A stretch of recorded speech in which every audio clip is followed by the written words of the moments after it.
this story in John chapter 4. To set this up, though, I'm going to tell you, I know Melvin, you ran track. Melvin, did you run the relay? Yes, the relay race. Did you run the relay race? What's the most important part of the relay race?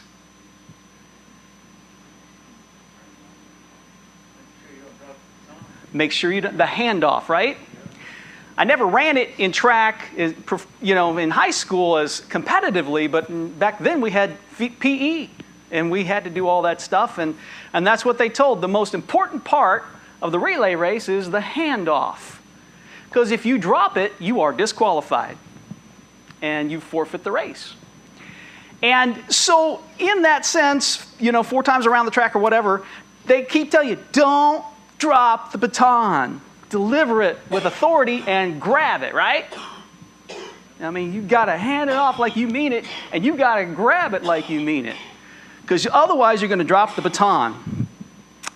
And so the handoff being the most important part of that race, there's something we can draw from there, because there's a handoff between generations that we're supposed to do. We're supposed to hand off from one generation to another our values, our culture, our character. We're supposed to hand off to our children right and wrong. We're supposed to say to them, this is what we do. We don't do this in this house, right? We don't talk back to dad and mom. We don't, there's things that we hand off to them because we teach them right from wrong. When a generation fails to pass on its beliefs and its standards and its character, when a generation fails to pass that off, that generation doesn't necessarily going to find that stuff on their own.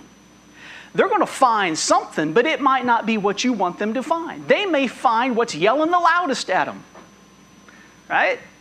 And so if we fail, and I'm going to cut to the chase here, as the Christian community, to hand off this, not our opinion, not how we run the church as an organization, if we fail to pass off to that generation this book, they're gonna find something else. There's the baby boomers. Every generation's got like this name that they've given it, So there's baby boomers, and there's Generation X, and what are you guys? Millennials. Yes, there's millennials. And now there's Generation Z. Generation Z is categorized as anyone born between 1999, and probably it's going to cut that off about 2019. So in another year, Generation Z will have been born. Generation Z, of the teenagers that are in Generation Z, the first of that group graduated from high school last May. Okay? Generation Z, teenagers, the first of them started graduating last year. And Barna Research, which does a lot of research for church and character, and what's the culture thinking about this, and what's the culture thinking about that. So that's what Barna Research does. And Barna Research is boring unless there's something exciting about it, I guess, in your interest. But Barna Research last fall did some research with teenagers, those between 13 and 18 years of age. And here's what they found. Now, this is not the sky is falling, okay? I'm not telling you this because I don't think the sky is falling. But it's fascinating to see what a group of teenagers thinks right now. Generation Z teenagers right now are twice as likely to embrace atheism as adults. In fact, Generation Z teenagers, 13% of Generation Z teenagers identify themselves as atheists, and only 6% of all adults do. I don't think the sky's falling because I think they may find things that change their mind on that. But I'm just telling you, this is what they found. Generation Z teenagers, 37% of Generation Z teenagers believe it is not possible to know for sure if God is real. Now, before you start pouring out on them, 32% of all adults believe that too. So there's some things there, right? What have we handed off to that group? This one's the one that's most telling to me. Generation Z teenagers, only 20% of Generation Z teenagers say that attending church is very important. In fact, 59% of Generation Z teenagers, got that number? What's the number? 59% say church is not relevant to me personally. That number got my attention. You don't come to get my opinion, okay? So when I give you my opinion, I just let you know ahead of time, this is my opinion. But my opinion is this, that group of teenagers, before we start railing on them, let me tell you what that group of teenagers have seen since 1999 in the church, okay? What that group of teenagers have seen since 1999 in the church is a bunch of church people arguing about the music. I say that to my shame too, okay? Arguing about worship style, arguing about this and that. And if we're going to run the church, we're going somewhere with this. This does have to do with discipleship.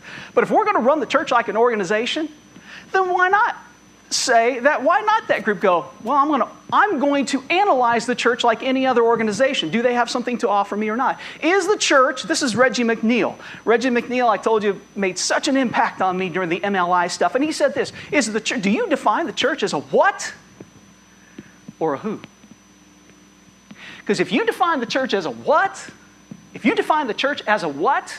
then everybody's going to compare the what with every other what that's out there for them to take a look at.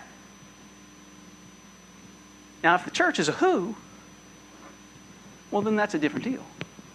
Because the church is a who because of who established the church, and that's Jesus Christ. And who is the head of the church, and that's Jesus Christ. And who we're trying to be like the image of is Jesus Christ. So, the handoff. We're sitting here right now. What did we hand off to that generation? Because I think it's important to ask that. And sometimes it is tough to deal with the truth. But you're a man of courage, Chris. You're a man of courage. For saying that and saying, I'm going to stand with God. May your tribe increase.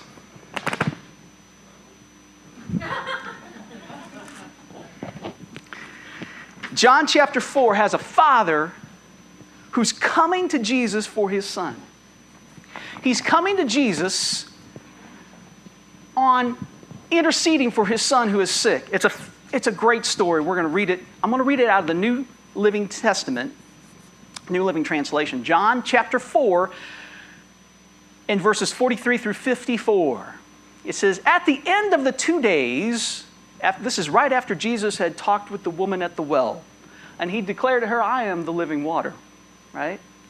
And so he's in that area. After he had been in Samaria for a couple of days, it says this, at the end of the 2 days, Jesus went on to Galilee. He himself said that a prophet is not honored in his own hometown, yet the Galileans welcomed him, for they had been in Jerusalem at the Passover celebration and had seen everything he did there. As he traveled through Galilee, he came to Cana, where he turned the water into wine. And there was a government official in nearby Capernaum whose son was very sick. When he heard that Jesus had come from Judea to Galilee, he went and begged Jesus to come to Capernaum to heal his son, who was about to die. Jesus asked, will you ever believe in me unless you see miraculous signs and wonders? But the official pleaded, Lord, please come now before my little boy dies. Then Jesus told him, go back home. Your son will live. And the man believed what Jesus said and started home. While the man was on his way, some of his servants met him with the news that his son was alive and well. He asked them when the boy had begun to get better, and they replied, yesterday afternoon at 1 o'clock, his fever suddenly disappeared. Then the father realized that was the very time Jesus told him, your son will live. And he and his entire household believed in Jesus. This was the second miraculous sign Jesus did in Galilee after coming from Judea. We don't know how the father had heard that Jesus was in town, right? We don't know how the father knew that Jesus actually could heal people. But word had gotten around, and for whatever reason, that father said, I'm going to go find Jesus. I'm going to go find Jesus for my son. I'm going to look up Jesus. Now, because he was an official, maybe he had access to other stuff he had tried that didn't work. He might have been to doctors. He might have been to places. He might have been to healers. Who knows where he'd been. But for whatever reason, it didn't work. And he said, I'm going to go find Jesus. If this is true about it, I'm going to go find him. So the father comes to Jesus on behalf of the son. And it's just like us. When we have a need, we need to go to Jesus, right? We need to take that to him on behalf of ourselves or on behalf of someone else.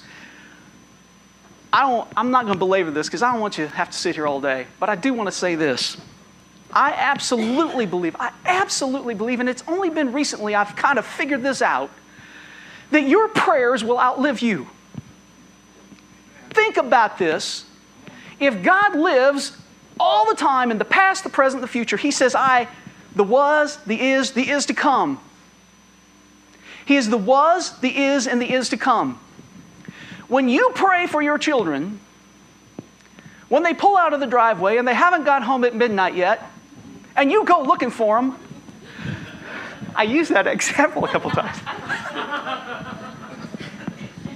When you go looking for them, you've already prayed, Lord, keep them safe. Don't let harm come on them.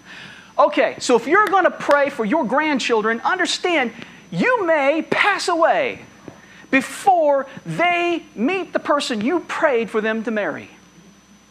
Okay? But God still hears that prayer. God still remembers the prayer. If you're cold and in the ground and in his presence, that prayer is still alive. I believe that prayer is still alive. I think there's scriptural basis to say that prayer is still alive. If you're a grandparent and you're praying for your children, that prayer is going to outlive you, it's okay.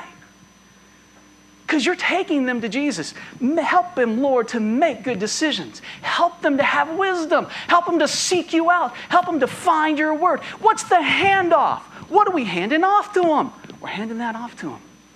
Those prayers are going to outlive you and me.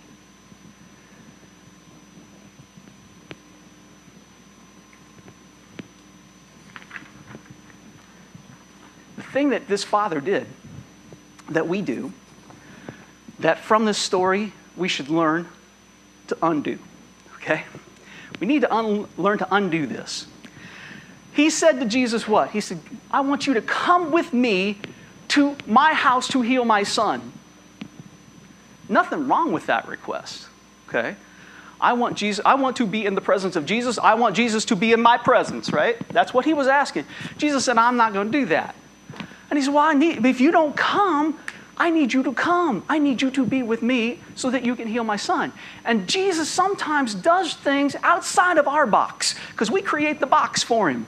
We say, God, you've got to do it just like this. And God's going, I don't have to do it just like this. What did Jesus say in Matthew 28? All authority has been given to me on heaven and on earth. All authority has been given to me on heaven and on earth. And so what did Jesus say? Go your way. Your son is healed. And he spoke the word. And what's the Bible record? That at the very minute, he didn't know this till he had left, right? He didn't know this until later. But at the very minute Jesus spoke the word, that son began to get well. Because God did it. He did it his way to make a point, to show I'm not bound by physical. I'm not bound by the here and now. And you take that, think about that for a second, and put that in relevance to Genesis, where it says, I spoke the world into existence. God said, let there be light, there was light. God said, let the earth bring forth vegetation, and it brought forth vegetation. Why do we think God couldn't have done it that way? When Jesus clearly did it here. When Jesus was in the boat in the storm, he said, peace be still. And what happened? It was perfectly calm. It didn't just like die down and a couple hours later it was not windy. He was like, it's done. When Jesus speaks, stuff happens. And he doesn't have to be bound by our understanding of the physical. And it's hard for us because we're bound by physical stuff. We're finite. He is not. And so we're not have to be bound by that stuff because he's not bound by that stuff. But it's hard to think outside that box sometimes. So the Father's faith this is the key. The Father's faith, he didn't doubt that Jesus could do it. He just didn't see how Jesus was going to do it. And sometimes Jesus is going to go, I'm going to do this, but you got to trust me because I'm not going to do it your way. I'm going to do it my way. And that's where faith is going, I'm not sure. But right? Are you with me? Okay. So what happened in that household? Because there was interaction. That father interacted with Jesus on behalf of his son. Not only was the son healed, but that whole household, look at that. In the tail end of that, verses 53 and 54, so the father knew that it was at the hour in which Jesus said to him, your son lives, that he himself believed, and his whole household. And this again is the second sign that Jesus performed. Think about that little boy. I don't know how old he is, but his whole life, he was able to say, Jesus healed me. He didn't even come to my house and he healed me. My dad went and got Jesus and he healed me. Think of that testimony. And he became a disciple. He became a follower. In our handoff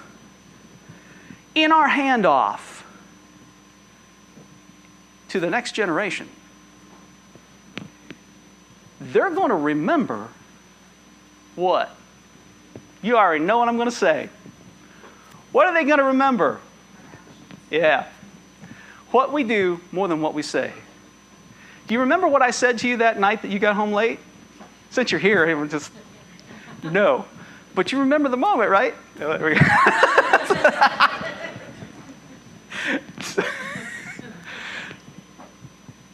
Church. What are we handing off? They don't have to be here for us to hand it off. What's our Monday through Friday look like? Is our Monday through Friday the same as it is here today? Because that's what's being handed off. In my opinion, again, I'm giving you a heads up. In my opinion, 59% of that generation feel that way, because I'll bet you, sorry, you don't bet in church. In fact, you don't bet at all, okay? Just don't walk out and say, Steve said you could bet. Because that's not true.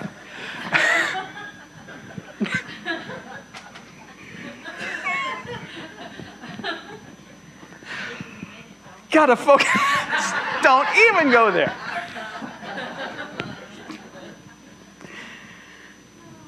I even forgot where I was going. No, here it is.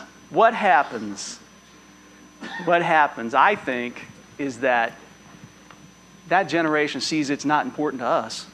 It's not important to them either.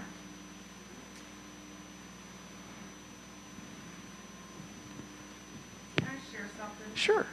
It's so weird that you talk about this stuff. The other night I went to the grocery store and I got the few things that we needed. And canned goods were on sale for $1. So I stocked up for the food pantry. And then I said, wait a minute. When they had my total, I was like, I could do a little more. I said, would you guys go get, there were like 3 boys and then the cashier. Can you get 3 more cases of vegetables? I said, our food pantry's a hot mess right now. It's empty. All those kids stood there in amazement. And you could see the wheels turning. Thinking about what $5 worth of canned goods. Canned goods are crap, first off, but it's something. Mm-hmm. It's substance. But they got a lesson that night. They absolutely got a lesson that night. Yeah. Amen. Well, since I'm off task anyway here, what was my, no, that's okay. No, I was off where you started, and that was right on, Tina. Question for you guys. What was my number one phrase? That's right. Stand up and say it again. We're not poor, we're just broke.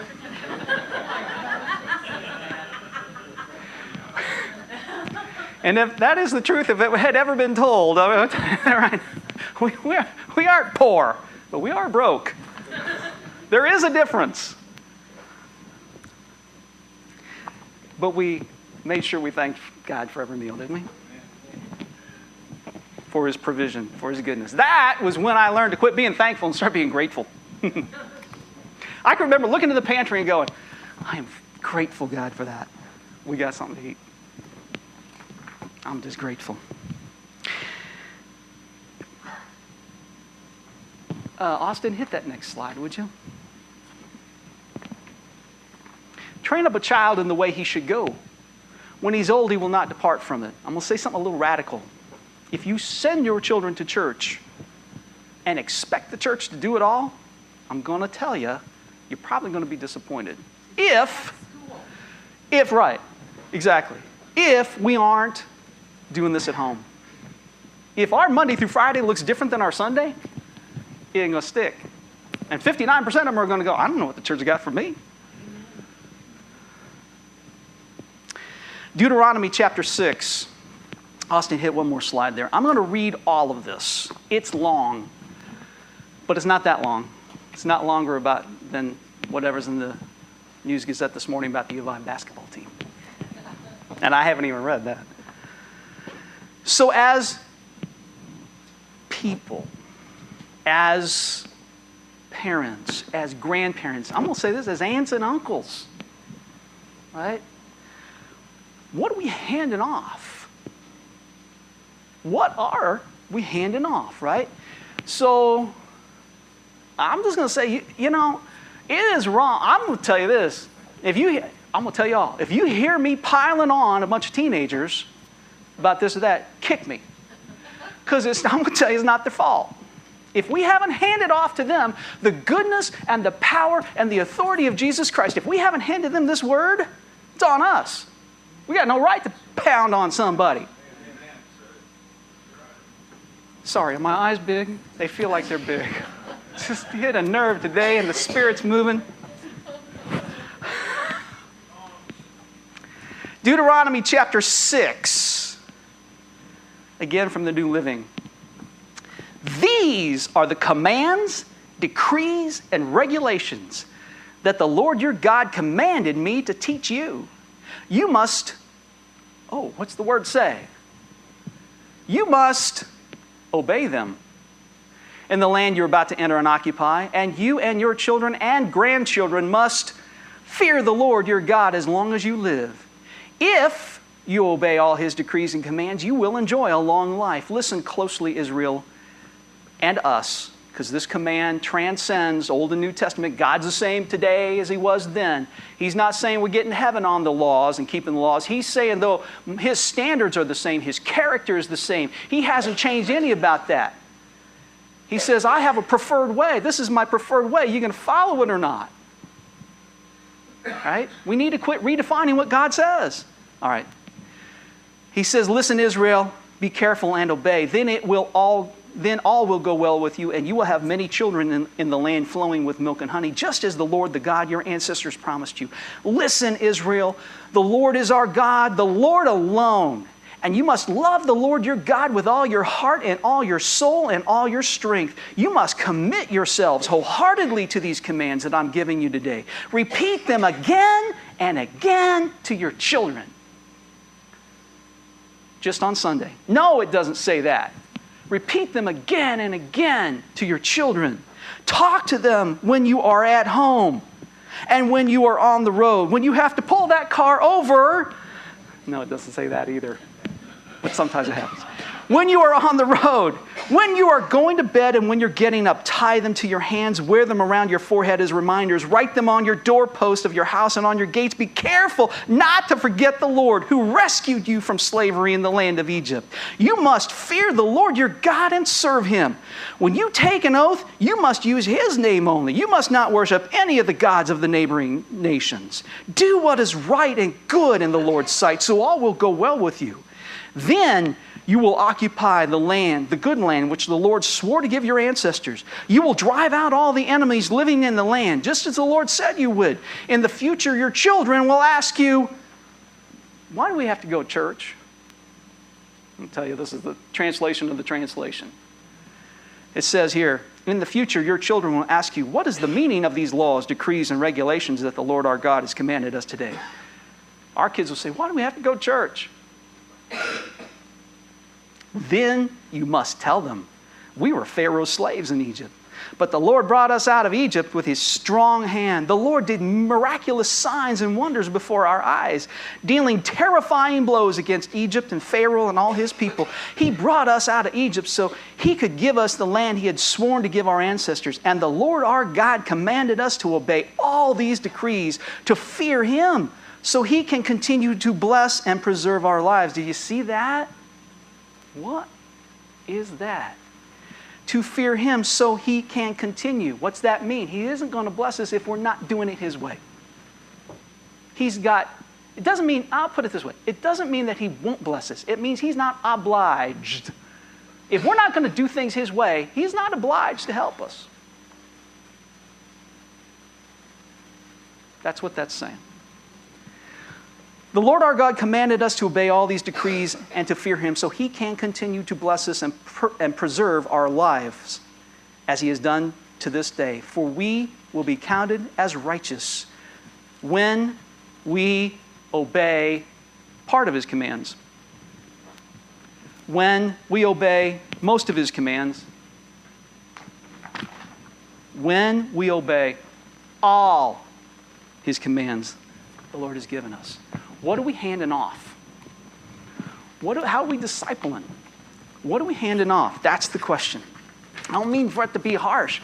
I just think it's an eye-opener to see that 59% of teenagers go, I don't know if the Lord's got it. I don't know if church got anything for me or not. A lot of other stuff out there. Why is that so much more important than anything else? Parents, grandparents, I'm going to say this one more time. Bobby, come on up. Play something. I'm going to tell you one more time because I know this is right. Your prayers will outlive you, grandparents, parents, aunts, uncles. Your prayers are going to outlive you when you're calling on the name of the Lord to intercede for your children. When the day comes, and you might be long gone, grandparents, when the day comes that there's trouble, God's going to remember. He's collected all those prayers. He's living in that moment already. And it's that whole thing, it's hard to we're finite, so it's hard to wrap our head around the fact that he's then and now and tomorrow.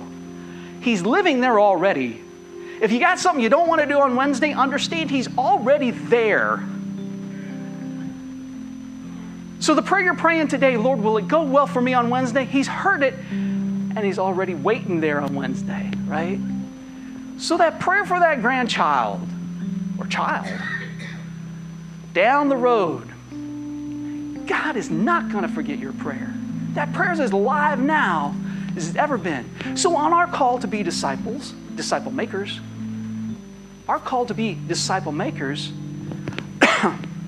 prayer is so important in that. We can't, this is the tough part, to watch. We did it ourselves to our parents.